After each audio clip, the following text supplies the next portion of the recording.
So I've known our next speaker since he was in the sixth grade. He was in my class for 3 years in the classroom.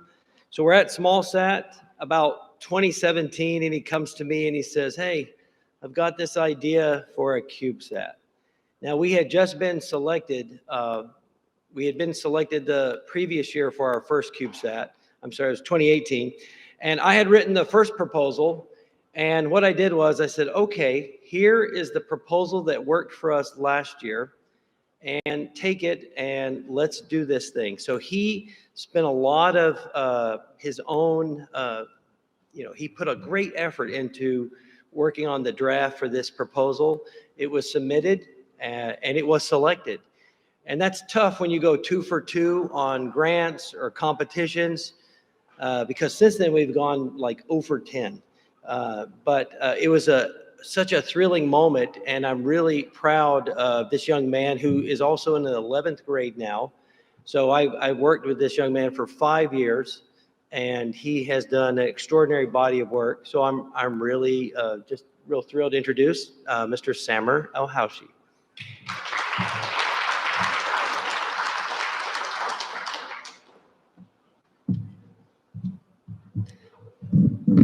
Hello, yes, I'm Samer Elhoushy. I'm currently a junior at American Heritage here to discuss the CapSat-1 1U CubeSat mission. So to start, the CapSat-1, it came to fruition in part through the years of technical experience that I, Mr. Simmons, my teachers, and other students have gained in the aerospace industry through CubeSats as a whole.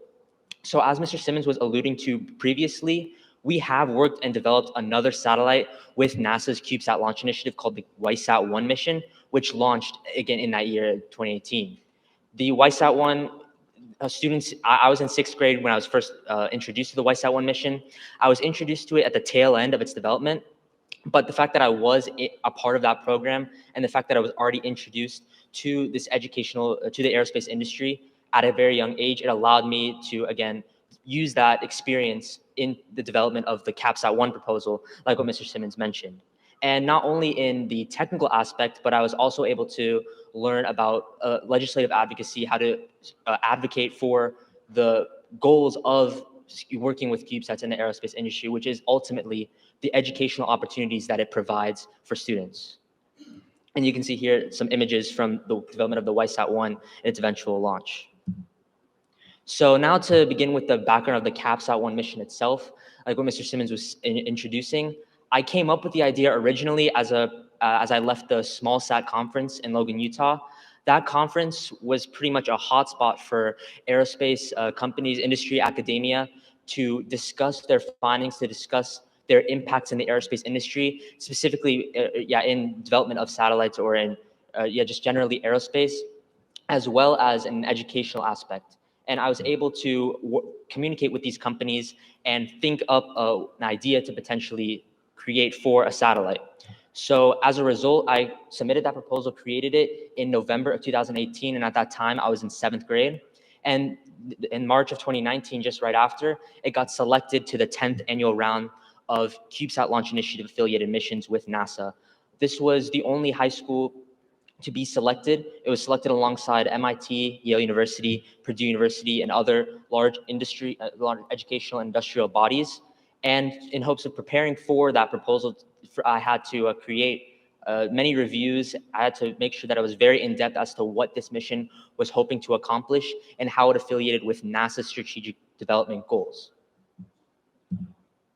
So now, as a general educational background for the CapSat-1, while it was originally submitted with a technical aspect, it's a technological demonstration mission, there is an overarching educational theme to the satellite.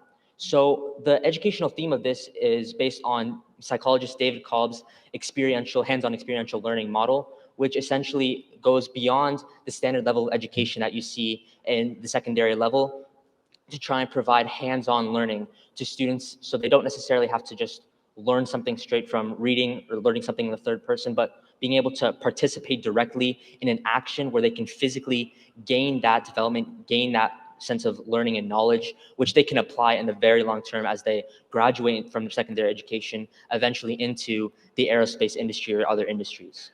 So that is the primary mission for the CapSat-1. And you can see here, Students, I'm in this picture. This was a part of the integration for the YSAT-1, just to show that students are gaining hands-on experiential learning by doing something, by physically participating in an action, which was the integration of the previous YSAT-1 mission. So again, as I was alluding to, there are two main mission statements for the CAPSAT-1. The first one, to provide opportunities for middle school students to engage in hands-on experiential learning and to develop their skill set in the aerospace and engineering workforces. Essentially, just the development of the CAPSAT-1 mission itself is a validation of that primary mission statement because it's the students acting and developing the mission. And now the secondary mission is what the payload of the CAPSAT-1 is actually based on, which is the demonstration of a novel capacitor-based CubeSat electrical power system in a 1U CubeSat. I was essentially trying to see if these capacitors, which are not batteries per se, but power storage devices, if those could be used in numbers to effectively power a 1U CubeSat to the same extent over a long period of time as the standard lithium-ion polymer battery would.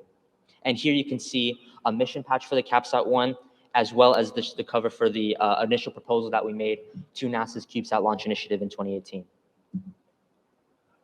So to validate the secondary mission for the CAPSAT-1, I needed to implement a capacitor model where multiple capacitors were aligned in a parallel circuit to constantly power the satellite in sort of a wave where one capacitor would charge voltage and one would discharge, and they would do it in a sequence so that there is never a time where the satellite's operation systems, its communication system, and the rest of its bus did not receive power, because that's what essentially we're trying to emulate with a lithium-ion polymer battery system.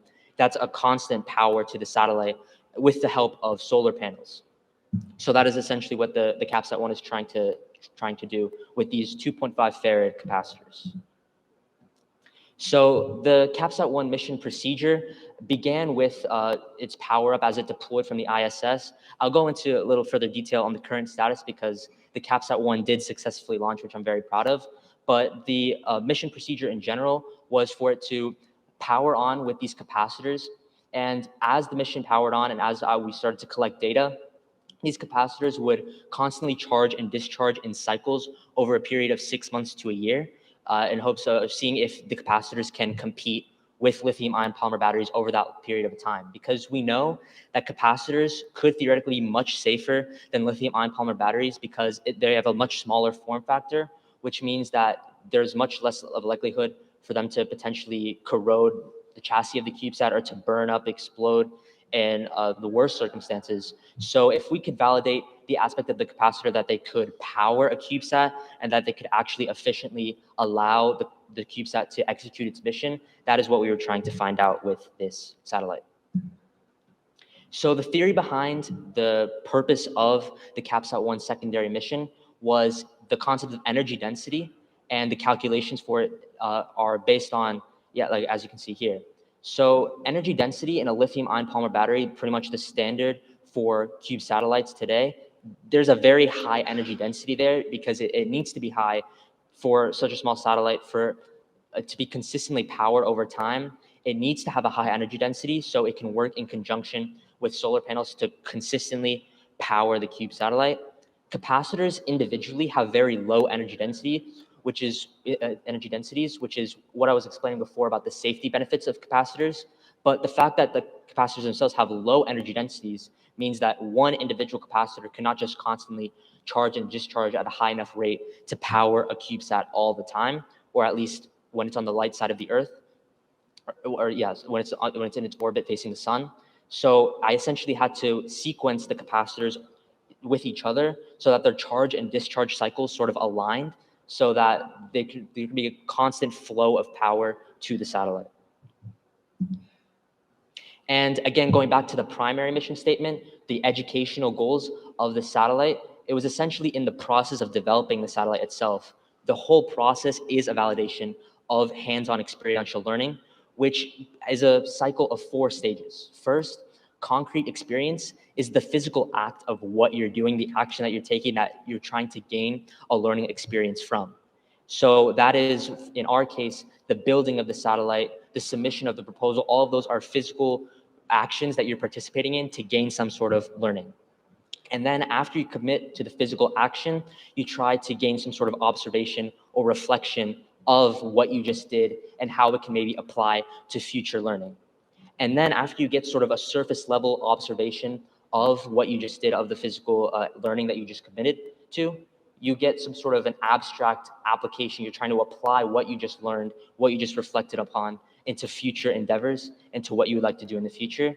And then a final stage is the actual activity of applying what you just learned, what you just gained from that physical experience into future learning, which is in this case, what we students would like to do as we graduate high school, go into these industrial fields and apply the learning experiences that we gain that other students may not have the opportunity to gain into the aerospace industry where we already have that sort of leg up. So this is for the preliminary results for the secondary mission statement. For the CAPSAT-1, this is another example of the hands-on experiential learning model because I found these preliminary results in middle school when I made a science fair project modeling the charge and discharge cycles of these capacitors in 7th grade to help supplement the CAPSAT-1 mission. This was long before it launched. But essentially, I was able to find that relatively the volume efficiency of capacitors by themselves, like on a pretty much pound for pound basis, can compete with lithium ion polymer batteries. It's just that they have to be used in numbers, which you have to consider the volume conservation there, being able to use enough so that it sort of like does not exceed too much what a lithium ion polymer battery would, its space that it would fill in a satellite. So I found those charge discharge cycles, and they did validate that potentially these capacitors on an energy basis could compete with lithium ion polymer batteries if they were used in the right way. And again, that is an example. I was in 7th grade, middle schooler. It was definitely like a learning curve making a project of this like sort of depth, but it was very helpful for supplementing the mission itself and fulfilling the mission statement of hands-on experiential learning. So I'm very glad to say, in terms of the current status of the CAPSAT-1 mission, that it did successfully launch in July of this year as a 1U form factor, and it was deployed to the ISS, deployed from the ISS soon after. And since then, from around the beginning of September till now, we've been receiving telemetry data from the satellite, as well as voltage data from its payload, the capacitors, to see if they can effectively charge the rest of the components like the radio and the printed circuit board of the satellite. We've been receiving that data, and it's been a very great experience. And I'm glad to eventually apply the results that we gain into a larger aspect, to a larger application, where I can maybe see if these results validate that capacitors can effectively charge the satellite for a long period of time, which will go into a much greater scope in the aerospace industry, trying to see if those results can apply to something else, as well as the educational results, which are still ongoing. The fact that students are still working on maybe data analysis for the satellite, that in and of itself is hands-on experiential learning, and that I hope to apply that along in the future, not just right after the satellite launched. So overall, there is a threefold goal in the CAPSAT-1 mission: the primary mission statement, the secondary mission statement, and the overall market, the economic application of it. So the main goal of the satellite was to provide that opportunity for young middle and high school students to gain that learning experience that they would otherwise have not been able to gain. And the goal of the secondary mission statement was for me to see if these capacitors, if they could in numbers supply the rest of the satellite with enough charge over that long-term period of 6 months to a year, this could potentially apply to a much larger scope in the satellite industry, because these capacitors could be used in satellites, which would theoretically make it much safer because of, like I was talking about before, with corrosion and the explosion of lithium-ion polymer batteries. This would be a much safer alternative that could provide industry and academia with the assurance that their satellite will be able to function properly. So that's the overall goal for the CAPSAT-1 mission. I would like to thank Near Space Launch. We've been working on this mission together ever since the inception. They provided a large portion of the components for the CAPSAT-1 with the bus components that the capacitor payload was able to power in its orbit. I would also like to thank the CubeSat Launch Initiative program for providing the opportunity for me to develop the satellite in the first place, NanoRacks, who we worked with on the integration for the CAPSAT-1, as well as the Wolfpack Blue Cube Aerospace Incorporated, the Aerospace Public Policy Institute, for giving me the educational opportunities to not only be able to really dig deep into the technical aspect of the satellite, but also to talk about it, to project my thoughts and the large scope application of the satellite. Thank you.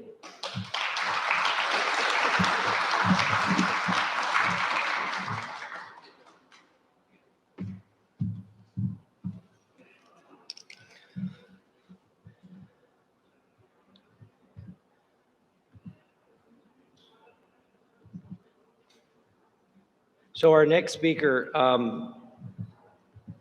was speaking with Dr. Mukherjee, who runs the Florida Space Grant Consortium, and he said, Kevin, you got to meet this guy. He just got his PhD. He's got this startup company. He's in the incubator at Embry-Riddle Aeronautical University. His name is Dr. Pradeep Shinde. And I talked to Pradeep, and I really want to be a part of his company. I want to get a stake in it. He's been real tight-fisted with his equity right now, but I'm really glad he's here today, and I'm looking forward to him presenting about his SpaceLoon company. So come on up, Doctor.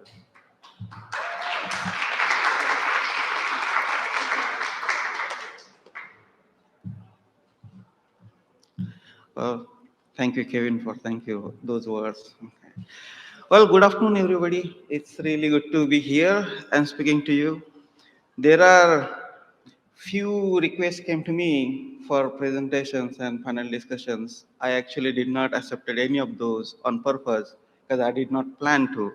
I plan to do those activities next year, but this was a student conference and Kevin asked me, so I came on purpose because I have agenda here to tell two things for the students, how I did it and what you can do it for, if you look at that way. So it's really good to be here.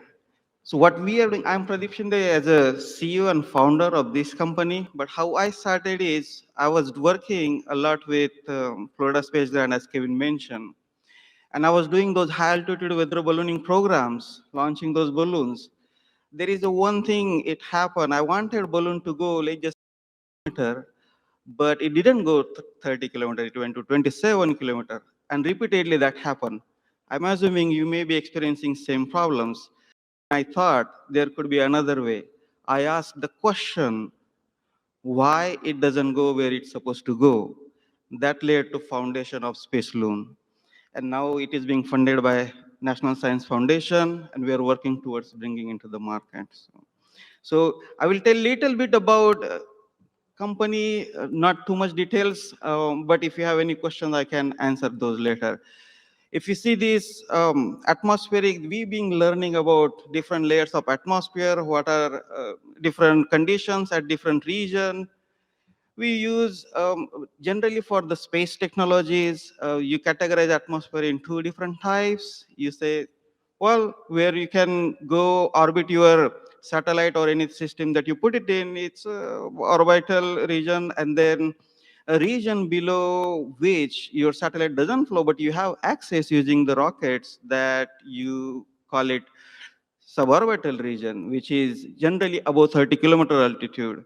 Now, the complication here is balloon is another part of the technology which is generally used for that region, but conventional 5 kilometer or below. And part of the industry which is for technology testings. For example, if you develop your CubeSats, how do you know that they are going to work in the space? So you do extensive testings on the ground.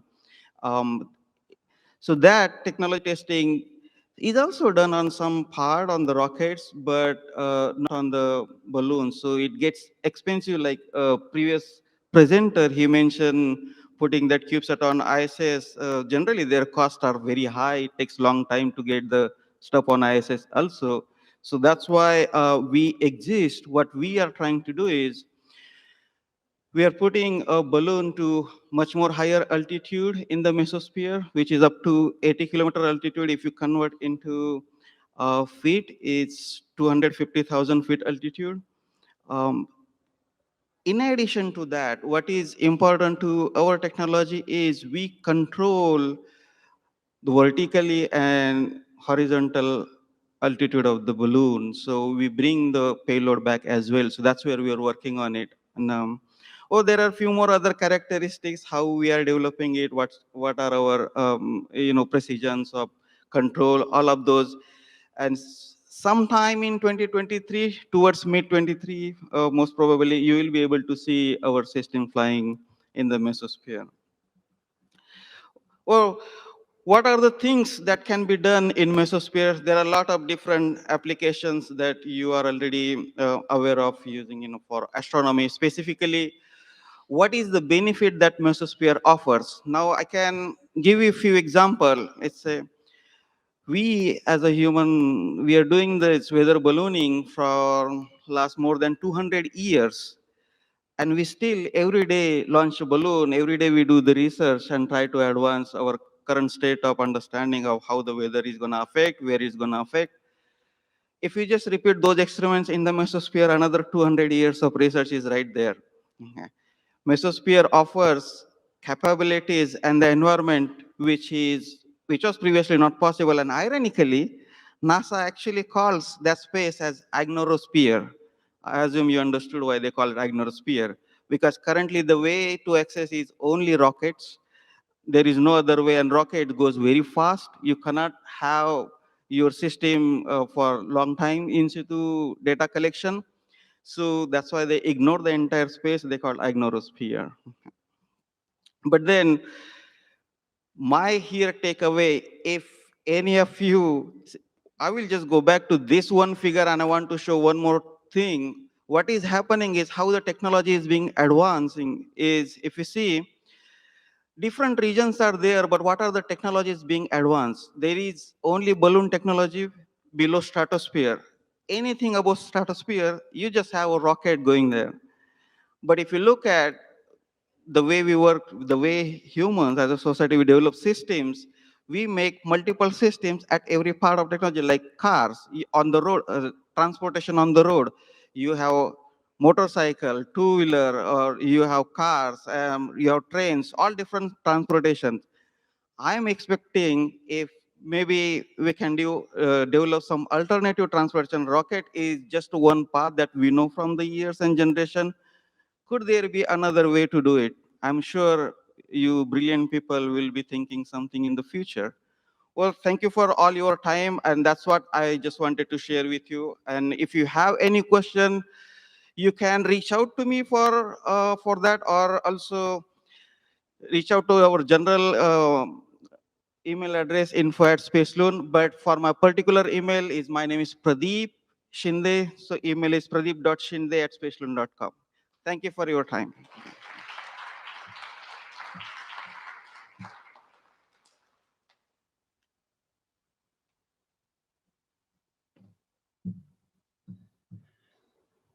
Thank you.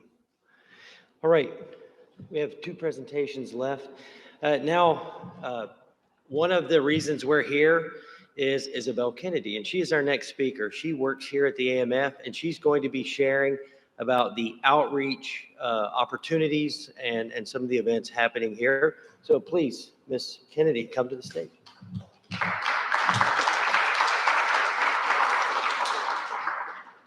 All right, good afternoon. My name is Isabel Kennedy. I'm the Deputy Director here at AMF and the Director of Education. I'm excited to show you a little bit about what we do here, about our mission, this amazing building, the Center for Space Education, and why what we do is so important. So I've got a short video for you, and then I'd like to share some educational resources with you, whether you're a K through 12 teacher, a high schooler, a university student, a parent, or just someone from our community. So first, our video.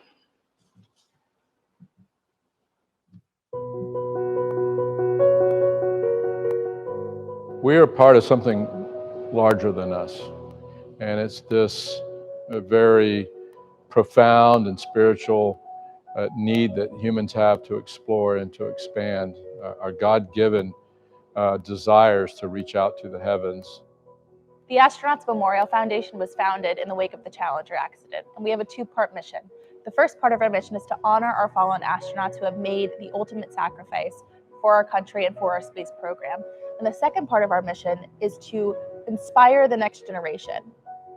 The programs we have here at the CSE are extremely important for our space industry because the industry needs the next generation of rocket scientists and engineers and astronauts.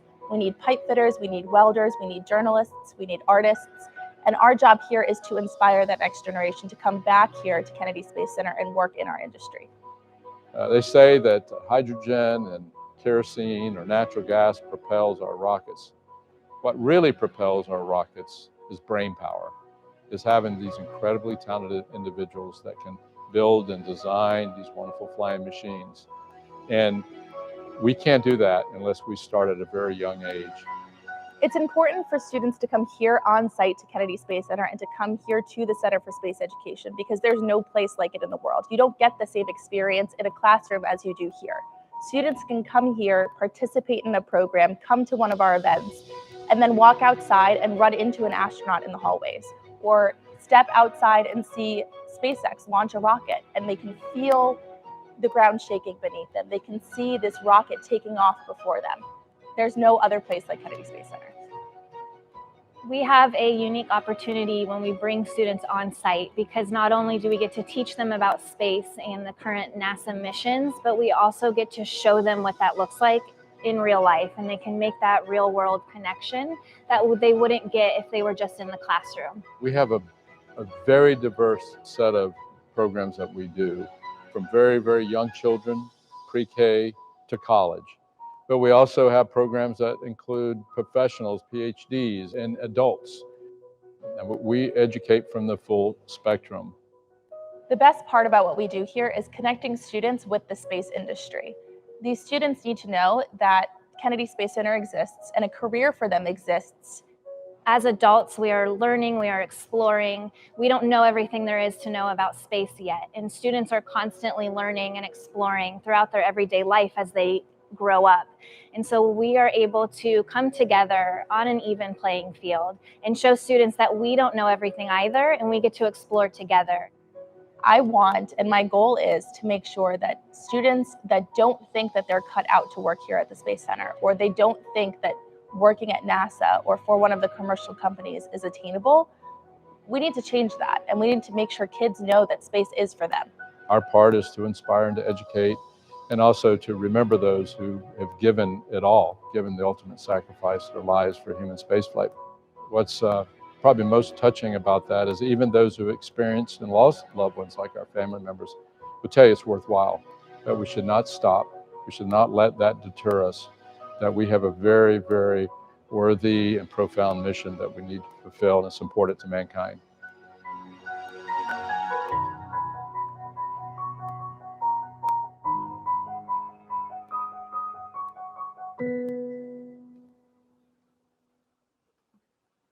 All right, well, that is our mission. It is really an honor to work here and be a part of this program and to run the educational initiatives here.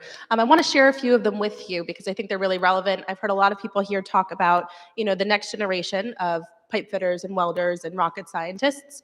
So I just want to provide resources to you so that you can kind of go home and have something in your pocket that, throughout the school year, if you're a student, right, or if you're a parent and you're trying to encourage your student to study STEM, this is what, we have for you. So let's start with our annual career and networking event. Chris, if you could advance to the next slide for me. This is really a new event. We're hosting another one in 2023. We just had one called Diversity in STEM in April of this year, and it was a huge success. We brought out 300 students, and our focus here was to bring students that wanted to go to university and study physics or mathematics or engineering or what have you, and connect them with our space industry partners and friends. So think Lockheed Martin, Jacobs, ISS National Laboratory, NASA, and also technology partners like Dell and Microsoft. They all came to this event as exhibitors, similar to the trade show or the exhibit hall, I should say, over in the next room. It actually took place in that room, and we had a panel discussion in this room, so very similar setup. And we gave them time to talk to these people and be actively recruited for internships and career opportunities. So we'll be hosting this again next year. At the end of this presentation, there will be a QR code. So at the end, you're welcome to take your phones out and just scan that. If you don't know how to use a QR code, it's okay. Come find me afterwards and I'll show you. But you can sign up for our newsletter, and this information will all be sent out to you directly each month. So this is a great event. Next is Space Conference. It's the Spaceport Area Conference for Educators. We found a way to make space into an acronym. We love acronyms here at Kennedy Space Center. So this conference, I'll just show you some pictures, is a conference for teachers. And this is K-12 teachers and university, primarily though K-12, and we bring them out here to learn from each other. We're still actively accepting proposals for this conference. Again, it takes place right here in this room, and we have some pretty cool people. So up there on the top right, those are educators. One of them is from Miami-Dade, throughout Florida. This is a nationwide conference. And it's actually also targeted to Puerto Rico, Virgin Islands as well. So we have these folks. What you're looking at, it's not just a party. It looks like a big party. It kind of is.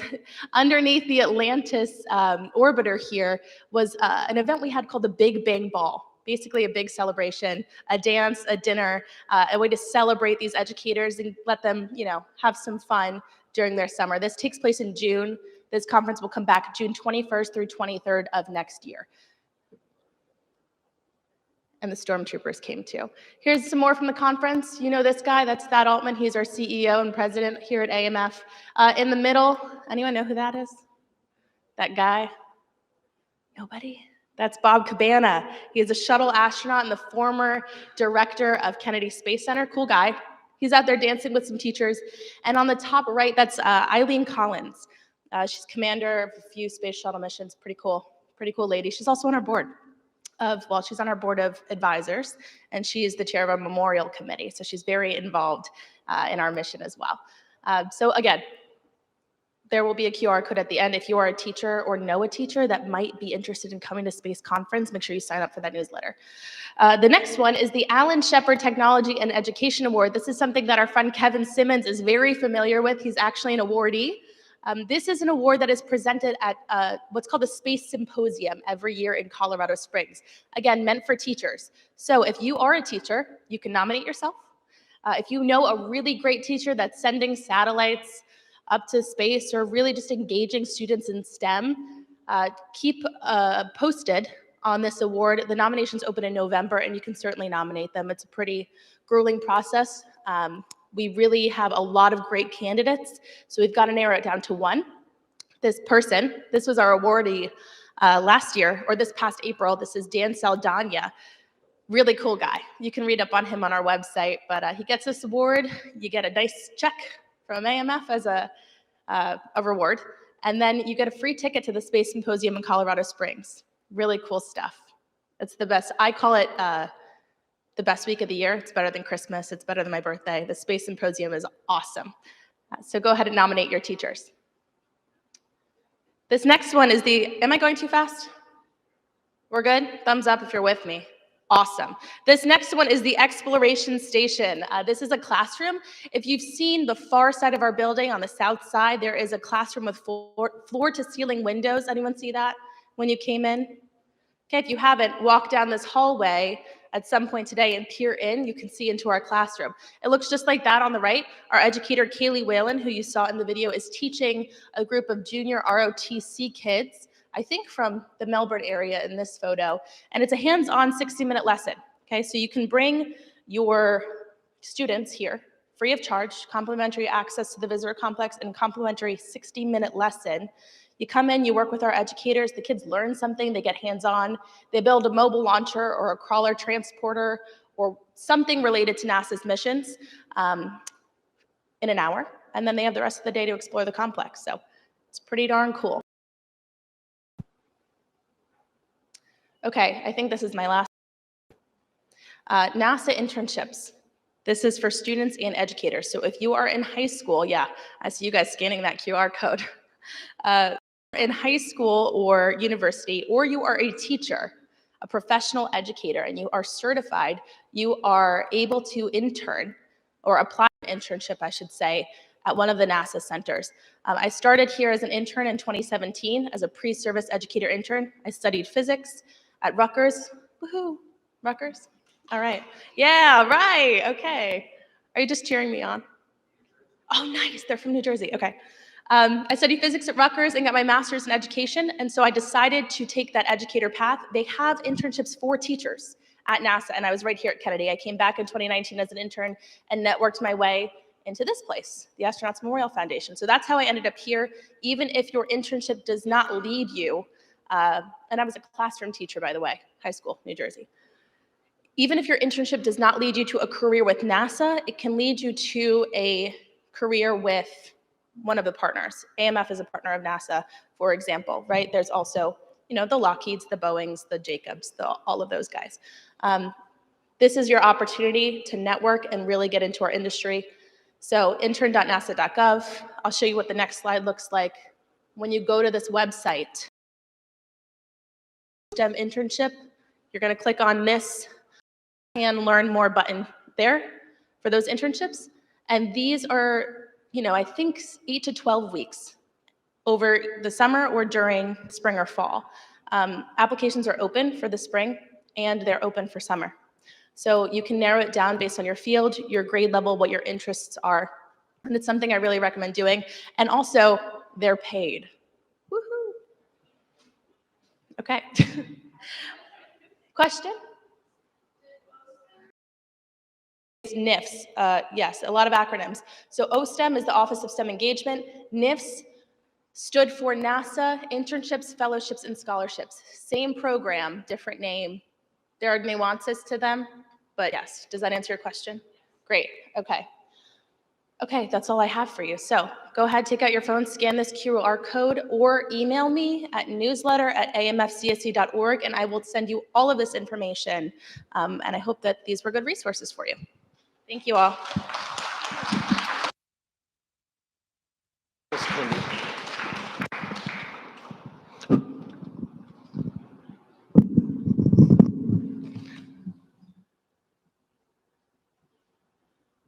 So that brings us to our final presentation. Let me get it loaded up. I really can't thank you all enough for being here for our conference. Okay, so our final presenters. First we have Jake Pearman. He's a senior at Florida Atlantic University, majoring in mechanical engineering with an aerospace certificate. He is scheduled to begin his Air Force pilot training later next year. He also is wing commander for the the Air Force ROTC group down at FAU. Also, we have Ms. Holly Schlichting. She has a bachelor's in computer engineering from Florida Atlantic University and a master's of science in data science and AI from MIT. She's currently a software engineer at L3 Harris. Today, Holly and Jake will be speaking to you about the AXA program at FAU and their Berry CubeSat. Please.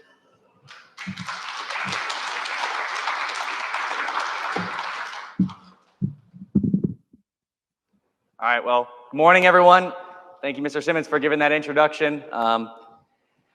So today we're going to be talking to you about the Aerospace Experimental Association and some lessons that we've learned. As you've heard today, there's been a lot of lessons learned, as that's why we're here, is to learn and to engage students in the act of learning. And so we've learned some lessons on our way, and as you've heard some lessons on building CubeSats, today we want to give you some lessons on the leadership of building CubeSats. So before we begin, if you'd like our contact information, we'd love to get to know you and network with you. We've met with Mr. Simmons and the University of Florida team, but if you haven't met with us yet, feel free to reach out to us. Our emails are there, and this will be up at the end of the presentation as well. Okay. So a couple things. We're going to be talking to you today about our first CubeSat, the AXA-1, and then moving into our second CubeSat, which is the Berry CubeSat, currently in progress, and then talking to you about some leadership lessons that we've learned along the way. 171. That's the number of CubeSats launched in the United States by universities from 2003 until the present day. That's less than a 20-year time frame. In 2003, universities across the United States launched a total of 3 CubeSats, compared to 25 just last year alone. And now, we're putting Florida Atlantic University on the map. We developed AXA-1.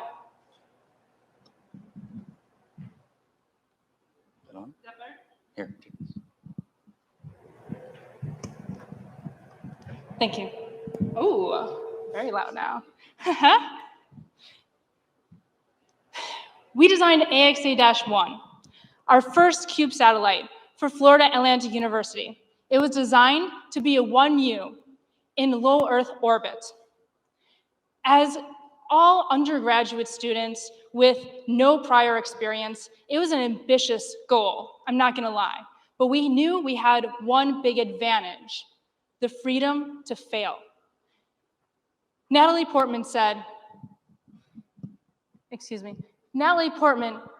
that failure and inexperience is an asset in that it makes you think in original and unconventional ways. And that's exactly what we did with AXA-1. And so it's with that energy, as we started this club in 2019 and continued through 2020, being a COVID club, over the year that we designed this CubeSat, as we reached our what's called the preliminary design review, as the team members started to fade out, we decided to put the project on a hold. But that didn't stop us, and starting in August, we restarted the Aerospace Experimental Association, and we're now building a CubeSat that is 6 times the size. We have earned 5 times the budget, and we have network relationships with Kennedy Space Center, NASA's Jet Propulsion Laboratory, and the Florida Space Grant Consortium, all in the first 3 months. Our CubeSat is a 6U CubeSat that's housing a pressure vessel, and in that pressure vessel, we'll have an automated environment control system. And in that environmental control system, we're measuring the radiation that's impacting our CubeSat and how that affects what we're working with the biology department, mutant tomatoes. And we're going to be taking newly germinated tomatoes on a mosquito screen and seeing how the radiation level impacts those plant growth of the mutant tomatoes that are radiation resistant to normal tomatoes, and seeing how we can leverage this to build a constellation farm of CubeSats for NASA as we move towards transitioning to living on the moon and possibly Mars. And to mention here, recently I was invited out to Pasadena, one of 20 university students selected to go to their flight software workshop, where we learned what's called F Prime. It's an open source flight software workshop that was originally used on the Mars helicopter. And we're having a workshop at our university, FAU, down in Boca Raton. So again, get our contact information at the end. We would love to have you there as well. The more people that learn that software, it's very intuitive, the better.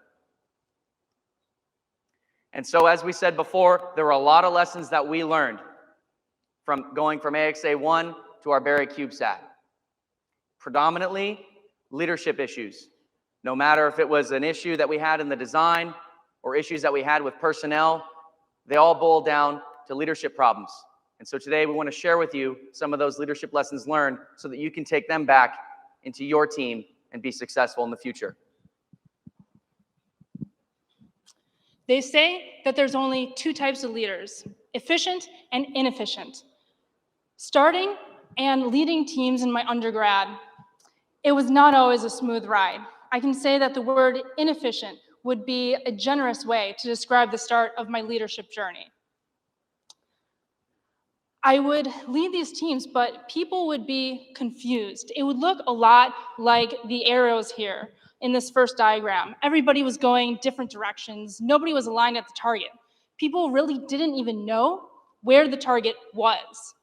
Jake Pearman, who I'm honored to be able to speak here today with, served as my role model and my mentor while I was leading the attitude, determinations, and control system on our CUBE satellite, as well as the FAU Scuba Dive Club. I would call him in chaos, saying, everybody's going to different dive sites, and Susie wants to put 10,000 reaction wheels on the CubeSat. What is going on? These were coherent people I admired and respected. It just didn't add up. He would look at me and say, if everybody on your team is misunderstanding the information that you're sharing, is it really a them problem? I started to get my redeeming arc as a leader the minute I subscribed to these 2 principles: extreme ownership and empowerment. Jocko Willink says that leaders must own everything in their world and not blame a single other element. And every one of us in this room are leaders, whether that's leading yourself and submitting your homework assignment, or picking out what you're going to eat for dinner, or maybe it's elevated and you're leading other people. Everyone here is a leader. And when you're a leader, it's easy to fall into what we call the blame game. I would say, oh, Cynthia did this and now we're in this situation. Or Joshua missed the deadline and now we're off track. But as a leader, you must take ownership of everything. And so if your team slacks, that means that you slacked, that you messed up. And so I want to leave you with this. Remember that with extreme, everything is in your control. And once I started practicing that principle, a beautiful thing started to happen. People would take ownership of the problems. And when people take responsibility of the problems would get solved. The next one was empowerment. We can all see the detrimental effects that publicly reprimanding people has on them. It can break trust. It can cause people to be scared and frightened. On the other hand, we can see the benefits that publicly praising people has. It can build and strengthen teams. So it's simple. If you build people up, in turn, they will build you up. I've mentioned that as a leader, everything is in your world is in your responsibility. And so, if you demonstrate these two principles, eventually your team will watch and they will listen and they will take ownership as well, even when nobody is pushing. And so speaking on empowerment, how do you know what responsibilities that you can delegate to your team? How do you know what deliverables you can give out? Leads us into this principle, looking up and out versus down and in. If you're the leader of your team, it's responsible that it is your responsibility that you are looking what we call up and out. You're looking up on the horizon line over your entire project and understanding all the components that are required for mission success. If you don't, you're looking down and in. You're struggling with this due date that you need to meet. As some of you probably know, when you need to turn in a paper, that's the only thing that you're focusing on is turning in that paper. You're down and in. You can't see the other assignments that are going on. In order to lead an effective team, especially with CubeSats that require lots of complexity, it's important that as the leader, you are responsible, it is your responsibility, to look up and out. Looking up and out influences your team's teamwork. And what I want to mention here is that when it comes to working together, as you probably know, not all of you will get along.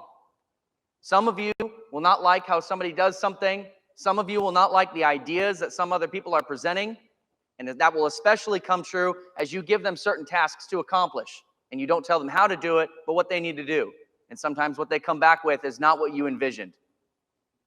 But the key thing here to keep your team together and keep the empowerment alive is to understand the difference between critiquing plans and critiquing a team member. There is a science to critiquing plans, what we call trade studies, numerical data, looking at spec sheets. There's a scientific way that you critique someone's plans, and there's no emotion involved. But when you need to critique someone's performance, that's an art. It takes time. You have to understand their perspectives first, and it's a lot harder. And so I advise you and caution you to avoid using the scientific methods to critique your team members' performance and work together with them to come to a solution. And one thing that you need to try to avoid on this teamwork topic is the thread of whose idea was it? I can tell you that we've experienced that before. People vie more for presenting their idea and that it was their idea and they can write it off as, yes, this was my idea. It doesn't matter. What matters is that you accomplish the mission. You're a team. You work together on projects. If you've scientifically discussed the best course of action that you're going to take for your project, then it's the team's idea and not yours. So avoid that thread of whose idea was it? And I can tell you, for those of you that are really trying hard to push for your idea, I will tell you this, that it is your ability to execute whatever idea that is being executed to the best of your ability. No matter whose plan it was, no matter which course of action was selected, your ability to execute it with the highest level of excellence gives you the basis for people listening to your ideas, not being the idea fairy.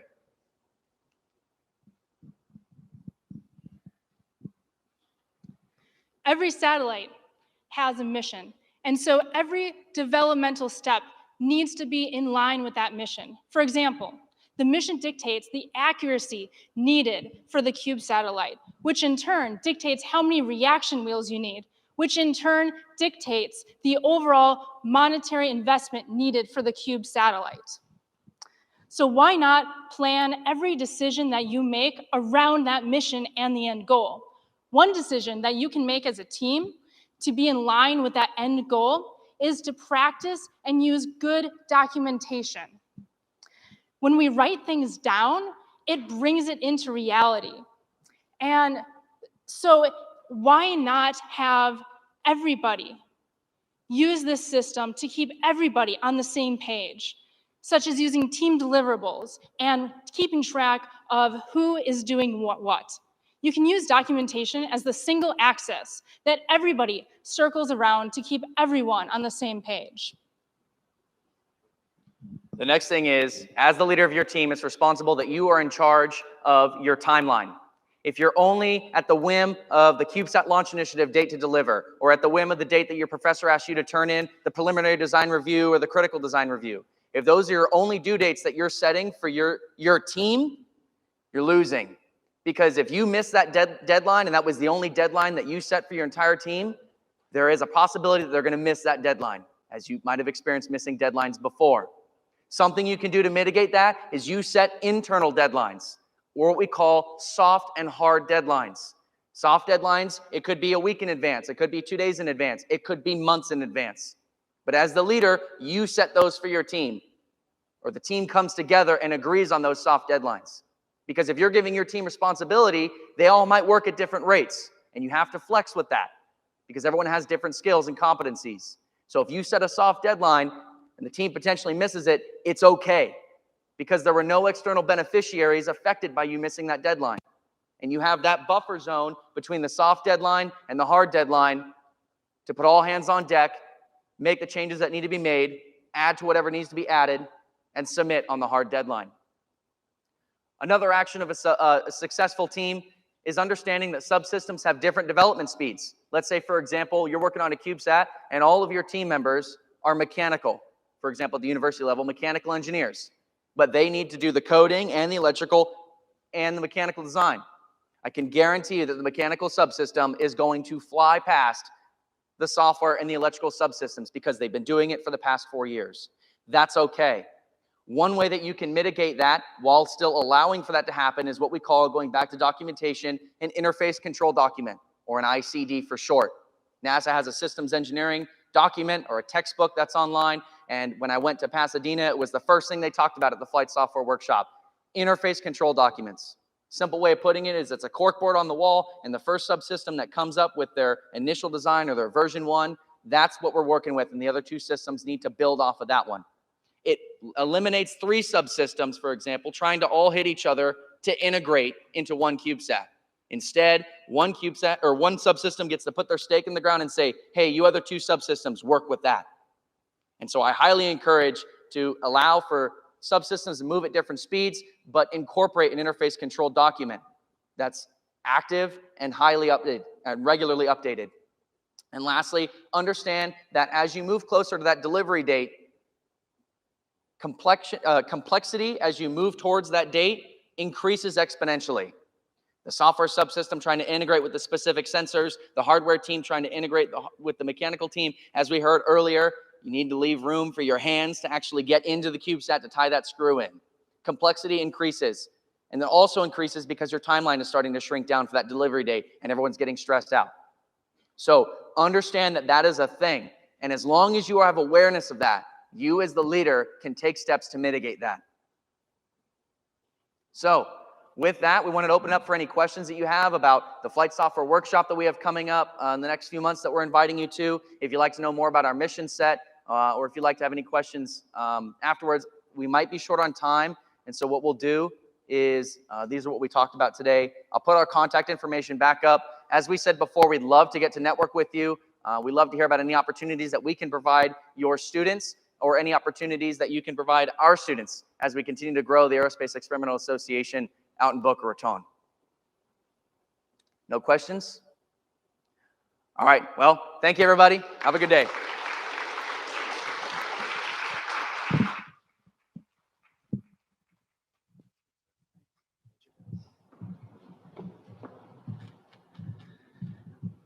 Phew. All right. Thank you so much for being here today.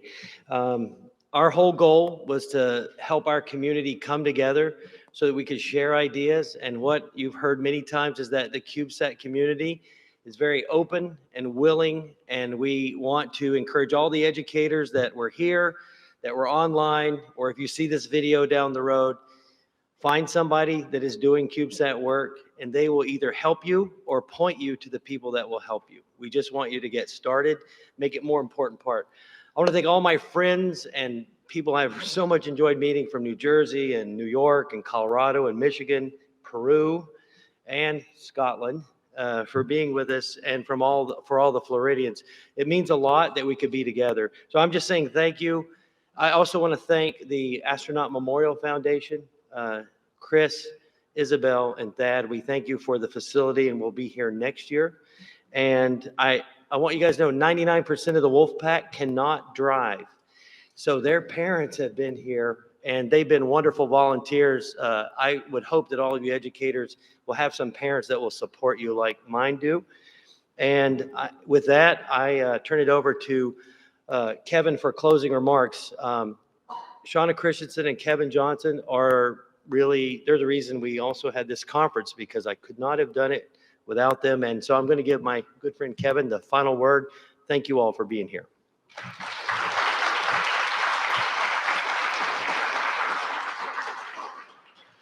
All right, thank you, everyone. As we mentioned at the start of the conference, once we wrap it up here, you are free to do just one last pass out there, but also please feel free to go ahead and explore the entire center as a whole. That is the Visitors Center. And before we wrap it up, we also had the 3D printing competition out there. So we actually had 2 entrants submit to the 3D printing competition. This was the attempt to win a scholarship based upon who had the best design for a logo for us. Entertainingly enough, both applicants were siblings. And so now we are giving out 2 scholarships for the winning prizes out here. This is to, I believe it was Brian and Sean Bartolo. They are not here right now, but we will be giving them the scholarships through the mail once we coordinate with them.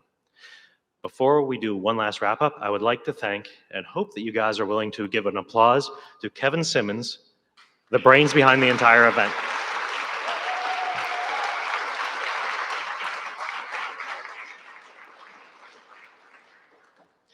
And with that said, closing with the same thing we've been saying throughout the conference, please provide feedback. Let us know what we did well, what you'd like to see improved. And with that said, everyone, have a good rest of your day and enjoy Florida. Thank you, everyone.